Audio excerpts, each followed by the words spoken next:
सर्वांना हरिओम. आज आपण मनाच्या श्लोकातील श्लोक क्रमांक 158चा अभ्यास करणार आहोत. हा श्लोक क्रमांक 158 असा आहे. श्रुती न्याय मीमांसके तर्कशास्त्रे स्मृती वेद वेदांत वाक्ये विचित्रे स्वये शेष मौनावला स्थिर राहे मना सर्वदाणीव सांडून पाहे. आपण श्लोक पुन्हा एकदा ऐकूया. श्रुती न्याय मीमांसके तर्कशास्त्रे स्मृती वेद वेदांत वाक्ये विचित्रे स्वये शेष मौनावला स्थिर राहे मना सर्वदाणीव सांडून पाहे. या श्लोकातल्या काही शब्दांचे अर्थ आपण पाहूया. पहिल्या चरणात शब्द आलेला आहे न्याय. न्यायचा अर्थ नाही, ते शास्त्र आहे. न्यायचा अर्थ आहे न्यायशास्त्र. पुढे शब्द आहे मीमांसा. तिकडे मीमांसके आहे, पण त्याचा पहिला अर्थ मीमांसा म्हणजे कर्मकांड. मीमांसाचा अर्थ आहे कर्मकांड.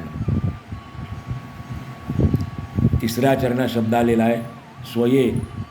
स्वये म्हणजे स्वतः. शेष. शेष शब्दाचे अनेक अर्थ आहेत. इकडे त्याचा अर्थ आहे शेष नाग. शेष नाग. मौनावला. मौनावला म्हणजे उगा राहिला. उगा राहिला. आणि आपल्या व्यवहारामध्ये भाषेत शांत बसला, गप्प बसला. चौथ्या चरण शब्द आलेला आहे जाणीव. जाणीवचा अर्थ आहे भाव, जाणतेपणाचा अहमभाव. एका शब्दात मीपणा असा त्याचा अर्थ आहे. जाणीव म्हणजे जाणतेपणाचा अहमभाव, मीपणा.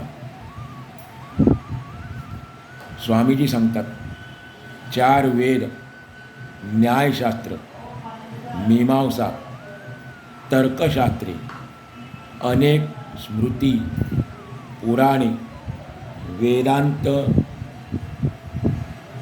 ग्रंथ इत्यादी सर्व ग्रंथ हे अध्यात्मशास्त्रावर आधारित आहेत. त्यामध्ये परमात्म्याचे वर्णन केले गेले आहे. परंतु कितीही वर्णन केले गेले तरी सर्वजण शेवटी नेती नेती असेच म्हणतात. स्वतः शेष नाग सहस्त्रावधी मुखे. आता नागाची मुखे म्हणजे जिव्हा, म्हणून शेष नाग सहस्त्रावधी मुखे जिव्हा असूनही त्या भगवंताचे यथार्थ वर्णन न करता आल्यामुळे तो शेवटी मौन राहिला. म्हणून हे माझ्या मना, तू जाणतेपणाचा अहंभाव सोडून दे. आपण पुन्हा एकदा श्लोकाचा अर्थ पाहूया. स्वामीजी सांगतात 4 वेद, न्यायशास्त्र, मीमांसा, तर्कशास्त्रे, अनेक स्मृती, पुराणे, वेदांत ग्रंथ इत्यादी सर्व ग्रंथ जे आहेत ते अध्यात्मशास्त्रावर आधारित आहेत. त्यामध्ये परमात्म्याचे वर्णन केले गेले आहे. परंतु कितीही वर्णन केले तरी सर्वजण शेवटी नेती नेती असेच म्हणतात. स्वतः शेष नाग सहस्त्रावधी मुखे जिव्हा असूनही त्या भगवंताचे यथार्थ वर्णन न करता आल्यामुळे शेवटी मौन राहिला. म्हणून हे माझ्या मना, तू जाणतेपणाचा अहंभाव सोडून दे, असा या श्लोकाचा आपल्याला थोडक्यात सरळ अर्थ सांगता येईल. प्रश्न काय आहे हे सर्वांगीणपणे कळले म्हणजे त्याचे उत्तर नीट रीतीने ध्यानात येते. बऱ्याच वेळेला आपल्याला प्रश्नाचं स्वरूपच कळत नाही आणि त्यामुळे आपण उत्तर दिलं तरी पण ते योग्य होत नाही. म्हणून प्रश्न काय आहे हे आपल्याला सर्वांगीणपणे कळले, सर्व बाजून त्याचे स्वरूप कळले म्हणजे आपल्याला त्याचे उत्तर योग्य रीतीने देता येते. प्रश्नाचे मूळ स्वरूप असे आहे. इथे कोणता प्रश्न आहे? परमार्थामध्ये केवळ बुद्धीच्या जोरावर, परमार्थामध्ये केवळ बुद्धीच्या जोरावर परमात्म वस्तूचे स्वरूप निश्चित करता येत नाही. त्यासाठी आत्मज्ञान अवश्य असावेच लागते. असे आत्मज्ञानी पुरुष निसंशयपणे सांगतात. सांगणारे कोण आहेत? ज्यांनी आत्मज्ञानाचा अनुभव घेतला ते सांगतात की परमार्थामध्ये बुद्धीचं काम नाही. बुद्धीच्या जोरावर कोणालाही परमात्म वस्तूचे, सद्वस्तूचे स्वरूप निश्चित करता येत नाही. मग त्यासाठी आत्मज्ञानच असले पाहिजे. नेह नानास्ति किंचन, नेह नानास्ति किंचन संस्कृत शब्द आहेत. असे बृहदारण्यक उपनिषदात म्हटले आहे.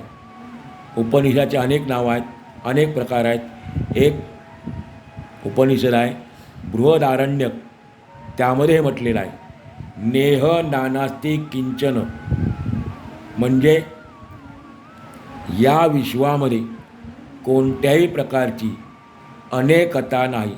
नाना म्हणजे अनेक. या विश्वामध्ये कोणत्याही प्रकारची अनेकता नाही. याचा अर्थ असा आहे की परमात्म स्वरूप म्हणजे आपल्या रोजच्या भाषेत परमात्मा, परमात्म स्वरूप हे नित्य, शुद्ध, केवळ एकच एक, सर्वव्यापी, अविकारी, निर्गुण, सूक्ष्म आणि अदृश्य असे आहे. परमात्म स्वरूप कसे आहे त्याची इकडे या ठिकाणी वर्णन केलेलं आहे. नित्य, शुद्ध, केवळ एकच एक, सर्वव्यापी, अविकारी, निर्गुण, सूक्ष्म आणि अदृश्य असे आहे. पण असे असले तरीसुद्धा न्यायशास्त्र, वेदांतशास्त्र, तर्कशास्त्र इत्यादींवरील कठीण ग्रंथांचा अभ्यास करून, इत्यादी शास्त्रांचा कठीण ग्रंथांचा अभ्यास करून वाक्चातुर्य, वाक्पटुत्व मिळवायचं, वाक्चातुर्य, वाक्पटुत्व मिळवायचं आणि अन्य शास्त्री विद्वान पंडितांशी वादविवाद करून सभा जिंकून स्वतःची विद्वत्ता, स्वतःची महत्ता समाजात प्रस्थापित करायची, असा एक काळ होता. त्यावेळेला अनेक ग्रंथांचा अभ्यास करून काही ज्ञानी पंडित व्हायचे, काही शास्त्री व्हायचे, शास्त्रांचा अभ्यास केलेले शास्त्री. आणि मग ते काय करायचे, आपलं काहीतरी वाक्चातुर्य म्हणजे मी बोलण्यामध्ये किती तरबेज आहे, वक्तृत्व कला मला किती साधलेली आहे हे दाखवण्याकरता वेगवेगळ्या शास्त्री पंडितांशी वादविवाद करायचा. त्यानंतर सभा जिंकून स्वतःची विद्वत्ता, स्वतःची महत्ता समाजात प्रस्थापित करायची, असा एक काळ होता. परंतु अशा प्रकारच्या वादातून निष्पन्न काहीच होत नव्हतं. वादविवाद व्हायचे पण वादातून काही निर्णय लागायचा नाही, निष्पन्न व्हायचं नाही. परब्रह्माविषयी, त्याच्या स्वरूपाविषयी निश्चितपणे कोणताच निर्णय लागत नव्हता. कारण का, हे वादविवाद कसे असायचे, शुष्क, नीरस वादविवाद आणि आपल्या पांडित्याचं प्रदर्शन या व्यतिरिक्त काहीच निष्पन्न होत नव्हतं. जीवनामध्ये दर्शन पाहिजे, प्रदर्शन नको. पण आपल्या प्रापंचिक लोकांना याच्या उलट सवय लागलेली आहे. आपण सगळीकडे प्रदर्शन करतो आणि दर्शन मात्र कोणी घेत नाही. ज्याने दर्शन घेतलं याचा अर्थ त्याने परमात्मा वस्तूला जाणलं. पण त्या काळामध्ये असं असायचं, पांडित्याचं प्रदर्शन होतं पण त्यातून काही निष्पन्न व्हायचं नाही. मागच्या श्लोकामधून स्वामीजींनी अनेक शास्त्रांमध्ये मतमतांतरे आहेत, वेगवेगळी मते आहेत असा नुसता उल्लेख केला होता. जर आपण थोडं चिंतन केलं मागच्या श्लोकाचं तर हे आठवेल आपल्याला. पण या श्लोकातून सगळ्या शास्त्रांची स्वामीजींनी यादीच दिली आहे.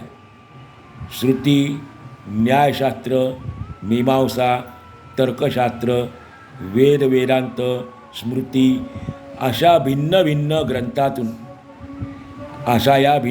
ग्रंथातून ज्ञानाची विविध चित्रे दिसतात. ज्ञानाची विविध अंगे त्या ठिकाणी वर्णन केलेली आहेत. ज्ञानाची ही चित्रे जरी विविध असली, ज्ञानाची चित्रे वेगवेगळी असली तरी समर्थांना ती खोटी आहेत असं म्हणायचं नाही आहे. कारण आपण त्या मागच्या श्लोकामध्ये एक दृष्टांत पाहिला होता, सरड्याचा दृष्टांत. त्या सरड्याच्या दृष्टांताप्रमाणे स्वामींना असं सांगायचं आहे की ही खोटी नाही आहेत. वरवरच्या दृश्यामध्ये विविधता असली तरी आतले सत्य मात्र एकच आहे. सरडा रंग बदलतो म्हणून सरडा बदलत नाही. आतलं तत्त्व जे आहे ते एकच आहे. वरवर दृश्यामध्ये विविधता होती सरड्याच्या रंगामध्ये, परंतु सत्य मात्र एकच आहे. परंतु याबाबत अनेक अभ्यासकांनी अनेक मुखांनी व्यर्थ भांडणे उकरून काढली आहेत. वास्तविक सत्य म्हणजे परमात्मा स्वरूपाचे खऱ्या अर्थाने यथार्थ वर्णन आजपर्यंत कोणालाही शब्दांच्या माध्यमातून करता आले नाही. पुष्कळ शास्त्रे आहेत, त्यांचा अभ्यास करायचा म्हटला तर संबंध आयुष्य अपुरे पडेल. आणि शिवाय त्या अभ्यासाने आपले मन निशंक होत नाही, मनातून शंका जात नाही. उलट या शंका ज्या आहेत, संदेह आपल्या मनाला ताप देतात. समाजाकडे जर आपण सहज दृष्टी टाकली तर आजच्या समाजामध्ये अनेक देव, अनेक उपासना, अनेक शास्त्रांचे अनेक वाद आणि अनेकांचे अनेक अनुभव यांचा अगदी बाजार भरला आहे, कलकलाट आहे. देवाचे दर्शन घ्यावे ही गोष्ट खरी आहे. प्रत्येकाला वाटतं मला देवाचं दर्शन व्हावं, पण खरा देव आहे तरी कसा? देवांची तर गणती करता येत नाही, इतके देव या जगात आहेत. त्यामुळे खरा जो एक देव आहे तो काही केल्यास सापडत नाही. देव पुष्कळ आहेत, तसे भक्तही पुष्कळ आहेत. ऋषीसुद्धा पुष्कळ होऊन गेले आणि त्यांची मतेसुद्धा वेगवेगळी आहेत. हे सगळे पाहून त्यामध्ये आपल्याला योग्य ते निवडून काढणे जमत नाही. हे असं सगळं आपण पाहिल्यानंतर, याच्या थोडक्यात आपण चिंतन केल्यानंतर आपल्याला असं लक्षात येतं की आपल्याला योग्य ते निवडून काढणे जमत नाही. कोणा एका देवाबद्दल, त्याच्या उपासनेबद्दल निश्चयपूर्वक सांगता येत नाही. शास्त्रांच्या मध्ये आपापसात मतभेद असल्याने एक निश्चय होण्यास त्यांचा उपयोग होत नाही. जी सुरुवातीला वेगवेगळी नावं आपण वाचली, ऐकली, त्या शास्त्रांमध्ये एकमेकांमध्ये मतभेद आहे आणि त्यांच्यामध्ये मतभेद असल्याकारणाने निर्णय घेता येत नाही, एक निश्चय होत नाही आणि तो आपल्या उपयोगी पडत नाही. शास्त्राबद्दल वाद करता करता पुष्कळ लोक नाहीसे झाले. देवाचे आकलन होणे जर कठीण आहे, देवाचे आकलन जर कठीण आहे, तर त्याचे स्वरूप कसे आहे हे समजणे अशक्य आहे. कितीही चर्चा केल्या, वर्णने केली, तरी त्याच्या स्वरूपाचा ठाम पत्ता लागत नाही. समर्थ सांगतात, तिकडे पृथ्वीवर तुम्ही भगवंताच्या स्वरूपाविषयी अनेक मुखांनी भांडतात, पण पृथ्वीचा भार सहन करीत असलेला तो शेषनाग आहे, तो स्वतःला अनेक मुखे असूनही याबाबत मौन धारण करून बसला आहे. शेषनाग काय करतो आपल्याला माहीत आहे, आपण ऐकलेलं असेल की तो संबंध पृथ्वीचा भार त्याने आपल्या मस्तकावर घेतलेला आहे. दुसरं असं सांगतात की तो शेषनाग जो आहे तो भगवान विष्णूचं शयनस्थान आहे. त्या ठिकाणी शेषनागावर भगवान विष्णू निद्रा करतात, झोप घेतात. त्याला 1000 जीव आहेत असं वर्णन केलेलं आहे. पण तो देखील भगवंताचं स्वरूप वर्णन करू शकला नाही, मौन धरून बसला आहे. आणि ही गोष्ट स्वामीजींनी आपल्याला या श्लोकाच्या 3ऱ्या चरणातून सांगितली आहे. स्वये शेष मौनावला स्थिर आहे. ज्या भगवंताच्या स्वरूपाचं वर्णन करताना सहस्त्रमुखांचा शेषसुद्धा गप्प झाला, तिथे आपल्यासारख्या एकमुखी मनुष्याचा काय टिकाव लागणार आहे काय? परमेश्वराचे आकलन होण्यासाठी, त्याच्या स्वरूपाचे ज्ञान होण्यासाठी आत्मबुद्धी हवी. आपल्याकडे काय पाहिजे? आत्मबुद्धी हवी. तर आपल्याला परमेश्वराचं स्वरूप, त्याचं ज्ञान होईल. शब्दज्ञान हे देहबुद्धीचे ज्ञान असल्याकारणाने ते बाजूला सारून परब्रह्माची ओळख करून घ्यायला हवी. शब्दाने आपल्याला परब्रह्माची, त्याच्या स्वरूपाची ओळख होणार नाही. कारण का? की ते देहबुद्धीचं ज्ञान आहे. म्हणून आपण ते बाजूला करून परब्रह्म तत्वाची ओळख करून घ्यायला हवी. म्हणून समर्थ सांगतात, सत्य जाणून घ्यायचे असेल तर नुसत्या शब्दांचा उपयोग नाही, तर त्या अभ्यासाच्या अहंकारापलीकडे, म्हणजे शब्दांचा पण अभ्यास होतो, तर त्या अभ्यासाच्या अहंकारापलीकडे आपल्या मनाने जाणे आवश्यक आहे. मनुष्याने तोंडाचा उपयोग ज्ञान वाढवण्यासाठी केला. मनुष्याने तोंडाचा उपयोग ज्ञान वाढवण्यासाठी केला हे ठीक आहे, पण मनुष्य तिथेच थांबत नाही. तो अर्धवट ज्ञान प्राप्त करून घेतो. पूर्ण ज्ञान प्राप्त करून घेपर्यंत त्याला सहनशक्ती नसते, उतावळेपणा असतो, त्याला पूर्ण प्राप्त करून घेता येत नाही. तो अर्धवट ज्ञान प्राप्त करून घेतो आणि मध्येच सर्व ज्ञान प्राप्त नाही. अर्धवट ज्ञान मिळवल्याने तो ज्ञानाच्या अहंकारात सापडतो. मनुष्याला अहंकार केव्हा होतो? पूर्ण ज्ञान प्राप्त झालं तर अहंकार होत नाही, पण अर्धवट ज्ञान प्राप्त झालं तर माणसाला अहंकार होतो. आपल्याला व्यवहारातले दृष्टांत आठवा तो सांगतो. ज्या वेळेला घागर म्हणा, कळशी म्हणा, कुठलंही पाण्याचं भांडं ज्या वेळेला अर्ध असतं, पाण्याने भरलेलं अर्ध असतं, त्यावेळेला त्याचा आवाज येतो, पाण्याचा आवाज येतो. परंतु ज्या वेळेला त्या घागरीमध्ये पाणी पूर्ण भरलेलं असतं त्यावेळेला आवाज येत नाही. तसं ज्याच्याकडे अर्धवट ज्ञान आहे तो जास्ती आवाज करतो, तो जास्ती बोलतो, आपली विद्वत्ता, मी किती विद्वान आहे हे सांगत सुटतो. पण पूर्ण ज्ञानी जो आहे तो आपला ज्ञानाचा प्रचार करत नाही, तो शांत असतो, कारण त्याला ज्ञान पूर्ण रूपाने कळलेलं असतं. आणि हा जो माणूस आहे अर्धवट ज्ञान प्राप्त केलेला, तो ज्ञानामुळे, अर्धवट ज्ञानामुळे अहंकारामध्ये सापडतो.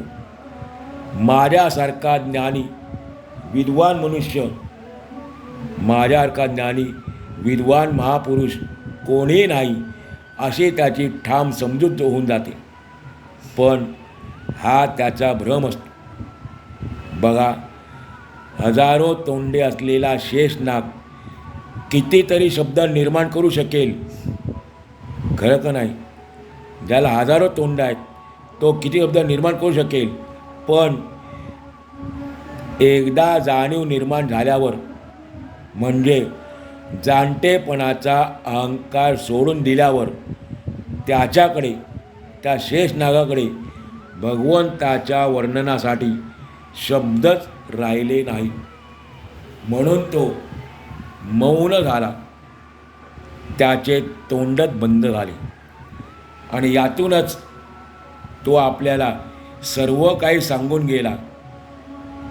कारण अंतिम सत्य हे मौनच आहे आणि मौन हेच भगवंताचे सत्य स्वरूप आहे. अंतिम सत्य हे मौनच आहे आणि मौन हेच भगवंताचे सत्य स्वरूप आहे. मग आपलं चुकलं कुठे? आपल्याला ते सत्य का गवसत नाही, का सापडत नाही? याचं कारण आपली सत्य शोधण्याची दिशा चुकली. आपली सत्य शोधण्याची दिशा चुकली म्हणून ते सापडत नाही. साधू संत महात्म्यांनी योग्य दिशेने ते सत्य प्रयत्नपूर्वक शोधून काढले आणि ते आपल्या हाती दिले. म्हणजे अत्यंत सोप्या शब्दात त्यांनी वेद, शास्त्र, पुराण यांचे सार आपल्या सांगितले. ज्ञानेश्वर माऊली हरिपाठातून सांगतात, चहुवेदी जाण साई शास्त्री कारण, 18ही पुराणे हरिसी गाती. 4 वेद, 6 शास्त्र, 18 पुराणं काय सांगतात? ते पण हरीचंच गुणगान करतात, भगवंताचंच गुणगान करतात. या सर्वांनी हरीच्या नामाचे गायन केले. 18ही पुराणे हरिसी गाती म्हणजे या सर्वांनी भगवंताच्या नामाचेच गायन केले आहे. अजून एका अभंगात माऊली पुढे लिहिते, हरिपाठातला राहतो, वेद शास्त्र पुराण श्रुतीचे वचन, एक नारायण सार जप. भगवंताचे नाम हे भगवंताचे खरे स्वरूप आहे. भगवंताला शोधायचे असेल त्यासाठी नाम हेच साधन आणि नाम हेच साध्य आहे.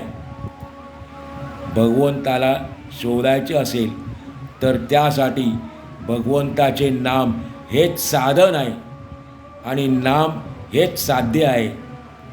आपल्याला दोघांमधला फरक लक्षात असेल. नाम हेच साधन आहे म्हणजे भगवंतापर्यंत घेऊन जाण्यासाठी आपल्याला भगवंताचं नाम हेच साधन आहे. आणि शेवटी आपल्याला जायचं आहे कुठे? साध्य काय? तर साध्य देखील नामच आहे म्हणजे भगवंतच आहे. कारण नामस्मरणानेच भगवंताची प्राप्ती आहे. भगवंत कसा आहे? अव्यक्त निराकार, नाहीजा आकार. अजून एक हरिपाठातली ओळ आठवली, अव्यक्त निराकार नाहीजा आकार. भगवंत मुळातच अव्यक्त आहे, निराकार आहे, त्याला आकार नाही. मग तो कुठे आणि कसा सापडेल? कोणत्या आकारामध्ये तो येईल? म्हणून समर्थ या श्लोकाच्या शेवटच्या चरणातून मनाला समजावून सांगतात, मना सर्वदाणीव सांडूनि पाये. हे मना, तू सर्व प्रकारच्या अहंकाराचा त्याग करून नामचिंतन करीत जा. कारण चिंतने चिंतने तद्रूपता असं एक वाक्य आहे. चिंतने चिंतने तद्रूपता. भगवंताच्या नामाचं चिंतन केलं तर एक दिवस असा येईल की त्याच्या नामाच्या माध्यमातून निरंतर चिंतन केले असता आपल्याला त्याच्या स्वरूपाचीच प्राप्ती होईल. आपण त्याच्या स्वरूपाशी एकरूप होऊन जाऊ, म्हणजे भगवंताच्या रूपात आपण विलीन होऊन जाऊ. पण त्यासाठी सर्व साधू संतांनी जे शोधून काढलेलं सार आहे, तत्त्व आहे, ते आपण लक्षात ठेवायचे. भगवंताच्या नामस्मरणाने, भगवंताच्या नामचिंतनानेच आपल्याला भगवंताचं स्वरूप आकलन होणार आहे, कळणार आहे. यासाठी आपण सतत नामचिंतन करूया. कोणत्या नामाचं चिंतन करायचं? माऊलीने सांगितलं आपल्याला सोप्या भाषेमध्ये, हरिमुखे म्हणा, हरिमुखे म्हणा. आज आपण या ठिकाणी आजचा पूर्ण करू.